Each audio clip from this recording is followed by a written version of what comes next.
Hello everyone, my name is Anggi and I'm going to talk about eating disorders in common knowledge and the three types of them that you might want to know.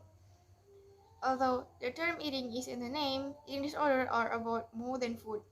They are complex mental health conditions that often requires the intervention of medical and psychological experts to alter their course. In the United States alone, an estimated 20 million women and 10 million men have or have had an eating disorder at some point in their life. So, what are eating disorders? Eating disorders are a range of psychological conditions that cause unhealthy eating habits to develop. They might start with an obsession with food, body weight, or body shape. In severe cases, eating disorder can cause serious health consequences and may even result in death if left untreated.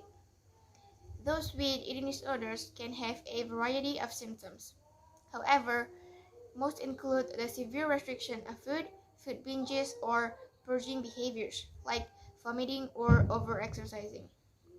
Although eating disorders can affect people of any gender at any life stage, they are mostly reported in adolescents and young women.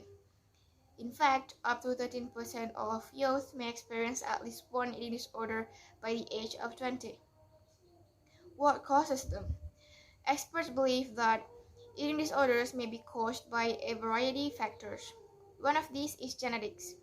Twin and adoption studies involving twins who were separated at birth and adopted by different families provide some evidence that eating disorder may be hereditary. This type of research has generally shown that if one twin develops an eating disorder, the other one has a 50% likelihood of developing one too on average. Personality traits are the other cause.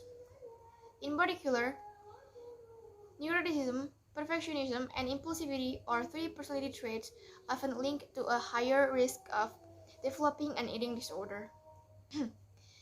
Other potential causes include perceived pressures to be thin, preference for thinness, and exposure to media promoting such ideals.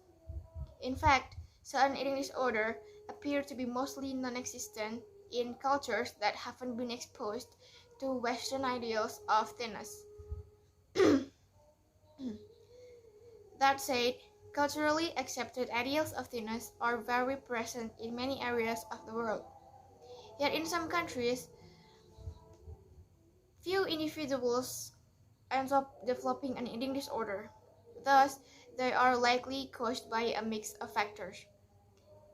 More recently, experts have proposed that differences in brain structure and biology may also play a role in developing an eating disorder. In particular, the level of brain messengers, serotonin and dopamine, may also be factors. However, more studies are needed before strong conclusions can be made. 1. Anorexia nervosa. Anorexia nervosa is likely the most well-known eating disorder. It generally develops during adolescence and young adulthood and tend to affect more women than men. People with anorexia usually view themselves as overweight, even though they are dangerously underweight. They tend to constantly monitor their weight, avoid certain types of food, and severely restrict their calories. Anorexia is officially categorized into two subtypes: the restricting type and the binge eating and purging type. Individuals with the restricting type lose weight solely through dieting, fasting, and exercise excessively. Individuals with the binge eating and purging type may binge on a large amount of food or eat very little. In both cases, after they eat, they usually purge in activities like vomiting, taking laxative or diuretics, or exercising excessively. Anorexia may be very damaging to the body. Over time, individuals live with it may experience the thinning of the bone, infertility, brittle hair and nails, and the growth of layer of a fine hair all over their body. In severe cases, anorexia can cause heart, brain, or multi-organ failure and death. 2. Bulimia nervosa. Bulimia nervosa is another well-known eating disorder. People with bulimia generally eat very large amount of food in a specific period of time.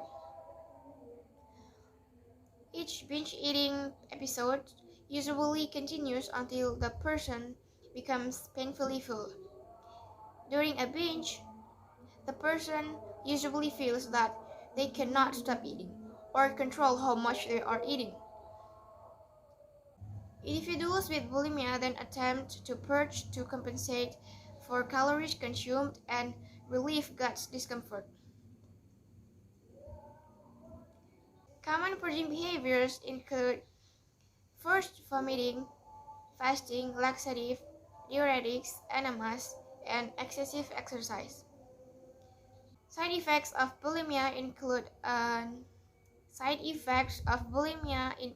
inflamed and sore throat, swollen salivary glands, worn tooth enamel, tooth decay, acid reflux, irritation of the gut, severe dehydration, and hormonal disturbance. In severe cases, bulimia can create an imbalance of electrolyte, such as sodium, potassium, and calcium. This can lead into a stroke or heart attack. 3. Binge eating disorder. 3. Binge eating disorder. Binge eating disorder is believed to be one of the most common eating disorders, usually in the United States. Individuals with this disorder have symptoms similar to those of bulimia and binge eating subtype of anorexia. They typically eat unusually large amount of food in relatively short period of time and feel a lack of control during binges. People with binge eating disorder do not restrict calories or use purging behaviors to compensate to their binges. People with binge eating disorder often have overweight or obesity. This may lead them to the risk of medical complications linked to excess weight, such as heart disease, stroke, and type 2 diabetes. Briefly, eating disorders are mental health conditions that usually require treatment. They can also be damaging to the body if left untreated. If you have an eating disorder or know someone that might have one, seek help for a healthcare practitioner that specializes in eating disorders. That's all from me. Thank you for listening. Goodbye.